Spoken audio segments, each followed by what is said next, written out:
آج جس شخصیت سے ہم متمسک ہوں گے وہ شخصیت بھی قرآن سے بہت قریب ہے۔ 5 سال کے سن میں انہوں نے قرآن حفظ کر لیا تھا۔ کربلا میں سرکار سید الشہداء کے ناصرین میں حافظان قرآن بھی تھے۔ ان میں ایک بہت مشہور شخصیت حضرت حبیب ابن مظاہر، مطاہر، مظہر، مظہر، 4 انداز سے پڑھا گیا۔ حبیب نام کے 2 افراد ہیں کربلا میں، حبیب ابن خباب ہیں اور حبیب ابن مظاہر، کہ جن کے بابا کے نام کے بارے میں تلفظ کا مسئلہ، یہ صحابی رسول حبیب کے والد، حبیب کے بارے میں اختلاف ہے کہ صحابی رسول ہیں یا صحابی علی ابن ابی طالب۔ اس میں کوئی شک نہیں کہ صحابی علی تو ہیں، صحابی حسن تو ہیں، صحابی مولا حسین تو ہیں۔ منتخب تریحی نے، علامہ تریحی نے اپنی اس منتخب مقتل میں حضرت حبیب کے بارے میں لکھا کہ اللہ کے حبیب، اللہ کے رسول مدینہ منورہ میں ایک گلی سے گزر رہے تھے۔ اچھا، اللہ کے رسول کا ایک عجیب انداز تھا کہ جب آپ گزرتے تھے تو آپ ایسا نہیں تھا کہ بڑوں کو ہی آپ فوقیت دیتے ہوں، متوجہ ہوتے ہوں اور چھوٹے بچوں کو اگنور کر دیتے۔ اللہ کے رسول فرماتے ہیں میں 5 کام مرتے دم تک نہیں چھوڑوں گا، ان میں سے ایک کام بچوں کو سلام کرنے میں پہل کرنا۔ تہذیب لکھنؤ کی ہو کہ پاکستان کی تہذیب ہو، بچوں سے کہا جاتا ہے تم بڑوں کو سلام کرو،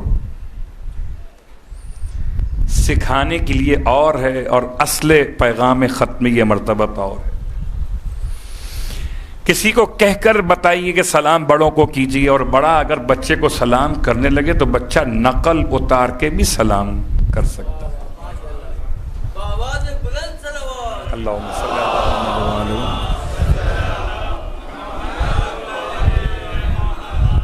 اگر اس میں کوئی نقص ہوتا، اس بات میں کوئی عیب ہوتا تو پیغمبر یزکیہم میں مزکی نفوس انسانیت تھے۔ آپ کو کیا خبر نہ تھی؟ خدا نے پیغمبر کو رکھا قیامت تک کے لیے نا۔ تو آج کے دور کا نبی کون ہے؟ ختمیہ مرتبت۔ تو آج کے دور کے لیے پیغمبر کے الفاظ اگر ناکافی ہیں تو کیا مطلب ہے؟ پیغمبر کافی کیسے ہو گئے پھر؟ ہماری سمجھ ناکافی ہو گئی ہے۔ پیغمبر تو کل بھی کافی تھے اور آج بھی کافی ہے۔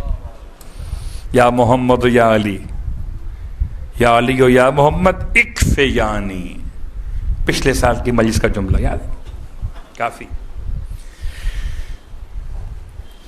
آپ وہاں سے گزر رہے تھے، بچوں کو دیکھا، متوجہ ہو گئے، اور واقعاً بہت احساس ہوتا ہے خدا کی شفقت اور محبت کے جب بچوں کے درمیان آپ جاتے۔ بچے منافق نہیں ہوتے، بچے منافق نہیں ہوتے، سچی بات منہ سے کہہ دیتے ہیں، چاہے آپ کو اچھی لگے یا بری لگے۔ اور جب تک ان کا نامہ اعمال کھلا نہیں ہے تب تک ان کے الفاظ خدا کی بارگاہ میں بشکل دعا اتنے مقبول ہیں کہ آپ کے بعد میں ہیں، ان کے پہلے۔ جب کبھی آپ کی کوئی دعا قبول نہ ہو، بچوں کو بٹھائیے، اور بٹھانے کے بعد کہا چاہیے میرا موضوع نہیں ہے، کسی اور عالم کا موضوع ہے یہ۔ بچوں کو بٹھائیے اور پہلے بچوں کو راضی کیجیے، جو مطلب ان کی خواہش ہو، جو شرعاً جائز ہو، ان کے لحاظ سے مناسب ہو، کچھ کھانے کا سامان ہو، کچھ پینے کا سامان ہو، ان کو دیجیے۔ پھر ان سے کہیے چھوٹے چھوٹے ہاتھ اٹھا کے دعا کر دیں آپ کے لیے۔ یہ طریقہ ہے دعا قبول کروانے کا۔ ایک آپ مجھ سے کہتے ہیں کہ دعا کروں میں آپ کے لیے، میرے اعمال اللہ کی بارگاہ میں، پتہ نہیں دعا قبول ہوگی یا نہیں ہوگی۔ بچوں کی دعا۔ تو حبیب کا سن کیا تھا جب رسول خدا سے ملاقات ہوئی؟ بچوں میں تھے۔ لکھتے ہیں آقا تریحی کہ وہ گود میں اٹھا لیا. اگر گود میں اٹھا لیا کا مطلب ہے کہ پھر جناب حبیب کا سن کربلا کے میدان میں کتنا ہونا چاہیے؟ اللہ کے رسول کے ٹھیک 50 سال کے بعد کربلا کا واقعہ پیش آیا.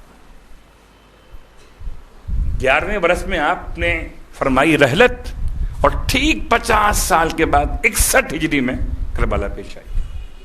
تو اگر کوئی بچہ 11 ہجری میں یا اس سے پہلے 2 سال کا ہو، 4 سال کا ہو، تو اٹ مینس کہ وہ 54 سال کا کربلا میں ہو، 55 سال کربلا میں ہو. لیکن مشکل یہ آئی اس روایت میں کہ جناب حبیب کی عمر مبارک ہے 75 برس. صلوات پڑھے محمد والے.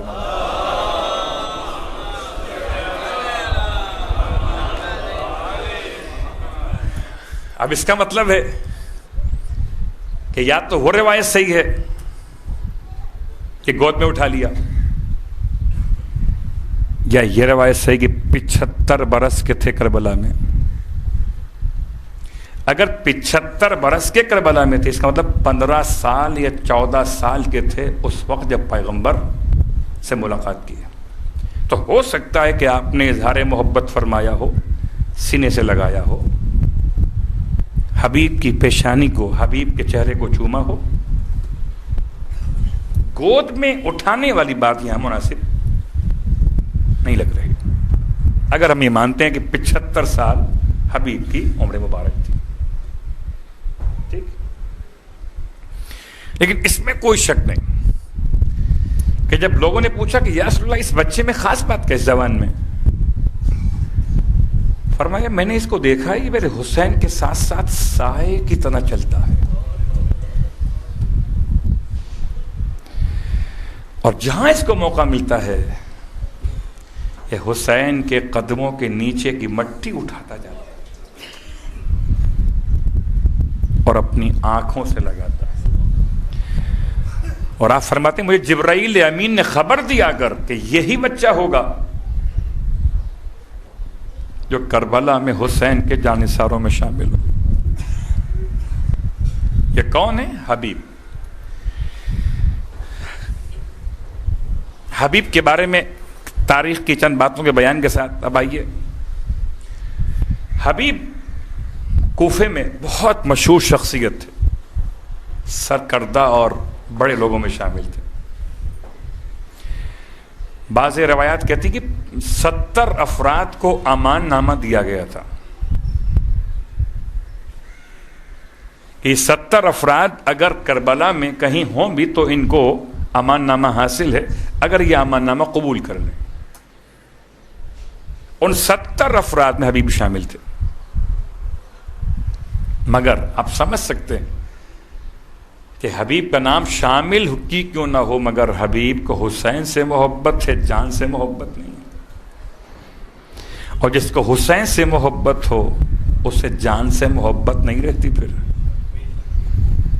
ہماری جان قربان، اگر ہم جیسے لوگ اتنی بڑی بات کر جائیں تو حبیب کا مقام کیا تھا.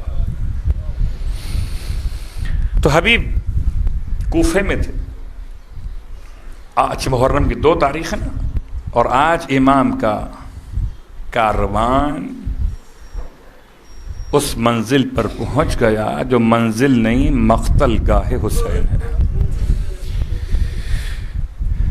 اور جب خیام کے نصب کیے جانے کا مسئلہ ہے، پوری تاریخ آپ کے علم میں، نام پوچھا، زمین کا نام کیا؟ نینوا ہے، شط فرات ہے، کا اور نام بتاؤ کا کربلا ہے.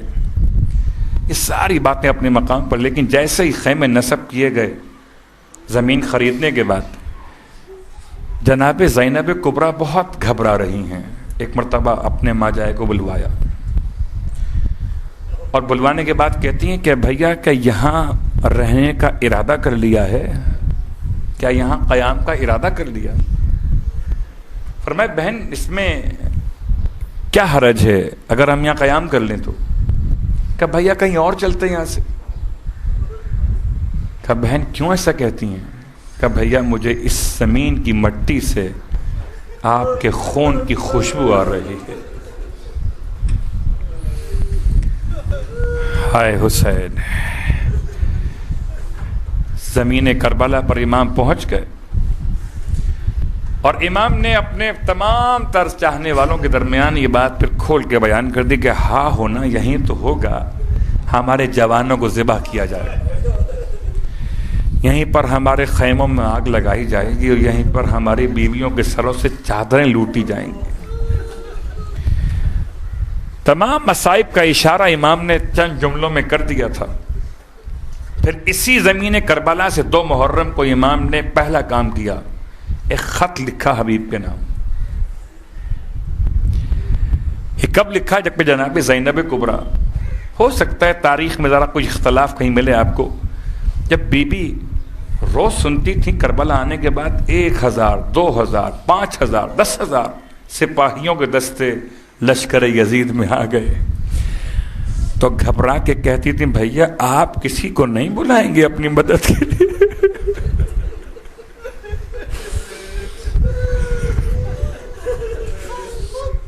اتنی محبت تھی جتنی کسی ماں کو اپنے بیٹے سے ہوتی،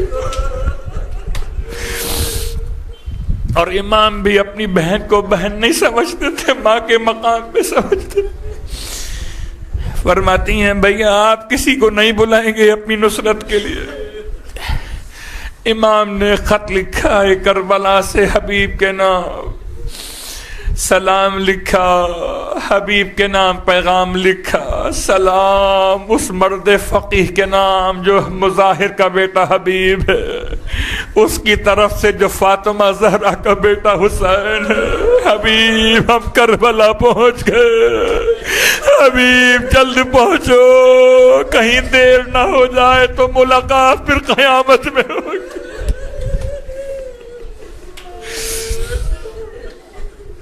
اجرکم اللہ۔ رونے والو، حبیب کے پاس امام کا خط پہنچا ہے۔ عجیب وقت تھا، حبیب گھر میں تھے، کوفے کے حالات اتنے زیادہ خوفناک اور ہولناک ہیں کہ بڑا مشکل تھا حبیب کے لیے باہر نکلنا۔ قاصد نے دق الباب کیا، حبیب دروازے پر آئے، پوچھا کون ہے؟ کہا انا برید الحسین۔ اپنا نام نہیں بتایا، کہتا ہے میں حسین کا قاصد آیا ہوں، بس یہ سننا تھا۔ ابھی میں دروازہ کھول دیا، امام کے بھیجے ہوئے خط کو لیا، نامے کو ہاتھ میں لیا، کبھی آنکھوں سے لگاتے تھے کبھی چومتے۔ ہائے حسین، کوئی کیا چومے گا کسی ایسے خط کو جو شہادت کا عنوان بن رہا ہو، ہمارا سلام و حبیب پر، روتے ہوئے۔ بعض مقاتل میں ہے کہ حبیب نے اپنے تاثرات جذبات کو پوشیدہ کر لیا کہ آپ کو بھی نہیں معلوم تھا کہ آپ کے گھر میں ہو سکتا ہے کوئی خفیہ کوئی خبر پہنچانے والا حکومت کا کوئی فرد نہ پہنچا ہوا ہو۔ بڑی احتیاط سے کام لیا، حتیٰ کہ اپنی شریک حیات پر بھی آپ نے اپنے کسی ارادے کو ظاہر نہیں کیا۔ اور جب پوچھا شریک حیات نے کہ خیریت تو کس کا خط آیا ہے، تو یہ تو بتا دیا خط کس کا آیا ہے، مگر جب پوچھا شریک حیات نے پھر کیا فیصلہ کیا ابو القاسم، قاسم کے بابا، تو کہتے ہیں کہ میں سوچتا ہوں اگر چلا گیا تیرا بڑھاپے میں کیا بنے گا، کہاں در بدر کی ٹھوکریں کھائے گی، اس لیے میں سوچتا ہوں کہ نہ جاؤں تو بہتر ہے۔ خاتون پریشان ہو گئی، پھر حبیب سے پوچھا آپ کا ارادہ کیا ہے، بتائیے ذرا کھل کے بتائیے۔ پھر فرماتے ہیں کہ بوڑھا ہو گیا ہوں، مجھ سے تلوار کہاں چلے گی، 75 سال کا بوڑھا ہوں، مجھ سے تلوار کہاں چلے گی، لہذا میں کیسے جا سکتا ہوں۔ لیکن جب اس خاتون نے حبیب کے زبان سے راز نہ سمجھا کہ کیا کہنا چاہتے ہیں، تو ایک مرتبہ اپنے ایمان کا اظہار کیا۔ کہتی ہیں حذیفہ شریک حیات حبیب، اچھا یہ چادر لے لو، تم گھر میں بیٹھ جاؤ، مجھے اپنی تلوار دو کہ میں زہرا کے لال کی نصرت کے لیے۔ اس طرح چلی جاؤں کہ امام کے کام آ سکوں. اللہ اکبر. حبیب نے امتحان میں جب آزما لیا رونے لگے. ایک کنیز خدا پہ تجھے آزما رہا کہ تو کتنا مخلص ہے امام کے ساتھ. بلا حسین بلا ہے اور حبیب نہ جائے. قیامت تو آ سکتی ہے مگر یہ ممکن نہیں ہے. اجرکم اللہ، اجرکم اللہ. حبیب آمادہ ہوئے، بڑے مشکل حالات میں ہیں. مسلم ابن اور سجا سے بھی ملاقات کی ہے، کس طرح نکلنا ہے، کیسے پہنچنا ہے. اپنے غلام کو بلایا اور اس کے ابا کے دامن میں تلوار چھپا کے دی ہے. کہا جاؤ باہر جاؤ کوفے کے، اور اگر کوئی تم کو پکڑ لے اور پوچھے کہ کہاں جا رہے ہو تو کہنا کہ فلاں زرعی زمین پر نگرانی کے لیے جا رہا. حبیب نے روانہ کر دیا اسے، اور کچھ دیر بعد حبیب راستہ تلاش کرتے ہوئے، کون سا راستہ جہاں سپاہی نہیں ہوں گے، جہاں کوئی نگران نہیں ہوگا، بہت مشکل سے نکل کے پہنچے. تو کچھ دیر ہو گئی، اور جب دیر ہو گئی تو آپ پہنچے غلام کے قریب. تو غلام اپنے دونوں ہاتھ گھوڑے کے گلے میں ڈالے ہوئے، گھوڑے سے ہم کلام تھا، کہتا تھا اگر میرا آقا نہ آ سکا تو اے گھوڑے تجھ پہ سوار ہو کر میں زہرا کے لال کی امداد کے لیے. جیسے ہی حبیب نے پیچھے سے جملہ سنا فرمایا السلام علیکہ یا ابا عبداللہ روحی لک الفدا ابی و امی لک الفدا یا حسین. میرے مولا آپ پر میرے ماں باپ قربان، میری جان قربان. آج یہ وقت آ گیا کہ غلام آپ پر جان قربان کرنا چاہتا. جناب حبیب نے اپنے غلام سے کہا تجھ کو آزاد کیا. یہ جملہ اتنا چھوٹا نہیں ہے، لاکھوں روپے کا سرمایہ لگتا تھا غلاموں پر. تجھے راہ خدا میں آزاد کیا. حبیب کے نزدیک اگر کوئی نصرت حسین کا ارادہ بھی کرے تو اس کی قیمت اتنی بڑھ جاتی ہے، اتنی بڑھ جاتی ہے. حبیب تجھے راہ خدا میں آزاد کیا، مگر یہ عجیب غلام تھا. جیسے ہی آزاد ہوا رونے لگا، کہتا حبیب سے آقا جب تک دنیا میں رہے مجھے ساتھ رکھا، جب جانب فردوس چلے مجھے چھوڑ دیا، مجھے ساتھ لے کے چلے، شاید میں بھی کسی کام آ جاؤں. حبیب نے بڑی دعائیں دی ہیں، اپنے غلام کو ساتھ لیا. اجرکم اللہ. رونے والو، حبیب اپنے غلام کو لے کر آئے ہیں کربلا کی طرف. کوفے سے کربلا کا فاصلہ اتنا نہیں ہے، آپ جانتے. اور جب پہنچے کربلا تو محرم کی غالباً 7 تاریخ تھی یا 6 تاریخ تھی. جب پہنچے کربلا میں، اور جیسے ہی حبیب پہنچے کربلا میں، امام کے اصحاب میں خوشی کی لہر دوڑ گئی. سارے اصحاب تکبیر کہتے ہوئے اللہ اکبر اللہ اکبر مرحمن بے ابو القاسم. آؤ قاسم کے بابا آؤ، حبیب آؤ. سب کے سب اصحاب جمع ہو گئے. جیسے ہی تکبیرات کی آوازیں زینب کے خیمے تک گئیں، اماں فضہ کو بلوایا. اماں یہ شور تکبیر کیوں بلند ہوا؟ خیریت تو ہے؟ کیا خبر آئی ہے؟ فضہ باہر آئی ہیں، ماحول کو دیکھ کے پلٹ کے واپس گئی. کہتے شہزادی بھائی کی امداد کے لیے حبیب آ گئے. حبیب کا نام سنا، فرمایا اماں جلدی سے جائیے، اماں سارے کام چھوڑ دیجئے، پہلے جائیے، جا کر حبیب کو کہیے کہ زہرا کی بیٹیاں سلام کہہ رہی ہے. حبیب تمہارا بڑا شکریہ، ہم غریبوں کی امداد کی.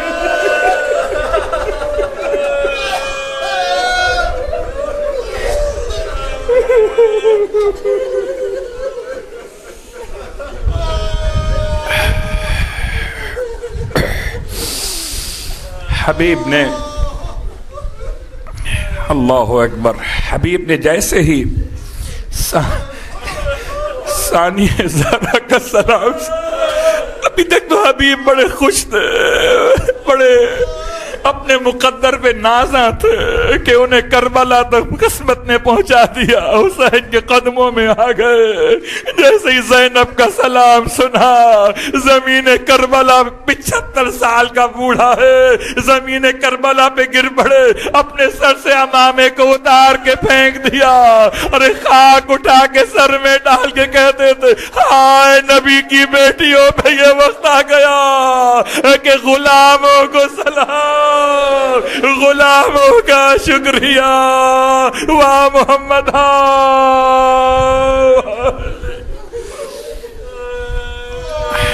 اللہ ولعنۃ اللہ علی القوم الظالمین وسیعلم الذین ظلموا ای منقلب ینقلبون. پروردگار واسطہ جناب حبیب ابن مظاہر کا ہم سب کو کربلا معلیٰ کی زیارات سے بھی مشرف فرما. باغلا واسطہ محمد و آل محمد کا پروردگار جو کربلا نہیں جا سک رہے ہیں, حبیب نے ان کے لیے پیغام رکھا ہے نا. کسی نے حالت خواب میں یا حالت کشف میں حبیب سے زیارت میں ملاقات میں کہا تھا, حبیب کوئی آرزو ہو, کوئی تمنا ہو جو اب تک پوری نہ ہوئی ہو, تم اگر چاہتے ہو کہ پوری ہو جائے تو بیان تو کرو. حبیب کہتے ہیں میں چاہتا ہوں مجھے دنیا میں واپس بھیج دیا جائے. کہ حبیب اب آ کر کیا کرو گے؟ حافظ قرآن تھے, صحابی رسول بھی کہے گئے, صحابی مولا اور مولا حسن حسین بھی کہے گئے. حبیب کہتے میں چاہتا ہوں جہاں فرش عزائے حسین بچھایا جائے میں اپنے آقا حسین پر رونے کے لیے وہاں شرکت کر سکوں. پروردگار ہم سب کو عزائے حسین کی توفیق عطا فرما. اللہ واسطہ محمد و آل محمد کا جب خون حسین کا انتقام لیا جائے, پروردگار حبیب کا واسطہ جیسے حبیب کو پہنچا دیا تھا ایسے حبیب کے غلام کو پہنچا دیا تھا نا. پروردگار حبیب کے غلام کو ہی اس طرح ہم کہتے ہیں مالک ہمیں حبیب کے غلام کی طرح امام کے ناصروں میں شامل فرما لے. اللہ واسطہ محمد و آل محمد کا امام زمانہ علیہ السلام کے ظہور میں تعجیل فرما.